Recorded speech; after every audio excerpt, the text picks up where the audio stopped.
that the shooter had hit at least 13 people there in Terminal 2, the baggage claim area of the airport. 8 of them are now at area hospitals. They did not know the extent of their injuries, could not offer that at this time, but 8 have been taken to area hospitals. They talked about the 5 that we have reported on earlier this afternoon, 5 people dying when that shooter came into Terminal 2. One eyewitness telling me that he walked into the doors, turned right, and then just simply began firing. That shooter is now in custody. Authorities were quick to point out that the shooter was unharmed. That means they're questioning him as we speak. It's something we had talked about earlier here, and that is in fact what they're doing already, being interviewed by FBI agents and investigators right there on the ground in Broward County.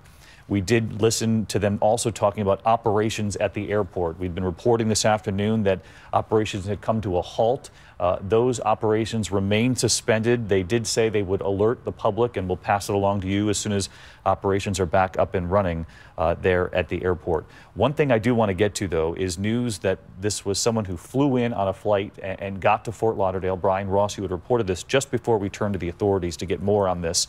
And we're learning more about where this gunman might have been flying in from. There were initial reports, perhaps Canada, perhaps Anchorage. We're still trying to sort that out, but he flew in as the sheriff said, he flew in, came in on a flight. The sheriff did not want to identify it, but we have reports that he did fly in sometime today. And we want to bring in Broward County Commissioner Chip LaMarca, who's been with us this afternoon. And Chip, we appreciate you waiting as we were listening to authorities there. What more can you offer us about where it's believed this gunman might have flown in from? We've been told he flew in on a flight from Canada. I don't know the airline or the flight. It was misreported as Air Canada, so I didn't say that. I just want to make sure that we understand it was from Canada. We understand he had a legally checked gun and went into the bathroom, loaded the gun, and came out and started shooting. We don't know why. It's horrific, and we pray for the families of the people that were hurt and killed, and also our law enforcement that are there. But that's really all I have at this point. Eight people were sent to local hospital, Broward General, our trauma center. 8 people, as you mentioned, at area hospitals, 5 dying right there on the scene. And Commissioner LaMarca, you mentioned legally checked loaded gun on that plane. I know there's been some questions about whether or not the flight he was on came in from Canada or from Alaska. There's going to be continuing reporting on that. But as far as you know at this point, you believe the flight came in from Canada and that when he arrived at the airport, he went into a bathroom and then loaded the gun there? That's what I've been told, yes. Loading the gun in the bathroom before coming out and opening fire. That is a new detail that we have yet to report here. Commissioner, I appreciate that. I do want to bring in David Curley, who covers aviation. He's been with us all afternoon. And David, just remind us, if you would, about the rules about carrying guns on airplanes. This was a legally checked gun that was then loaded once he got to the airport, according to the commissioner. You heard him just moments ago here.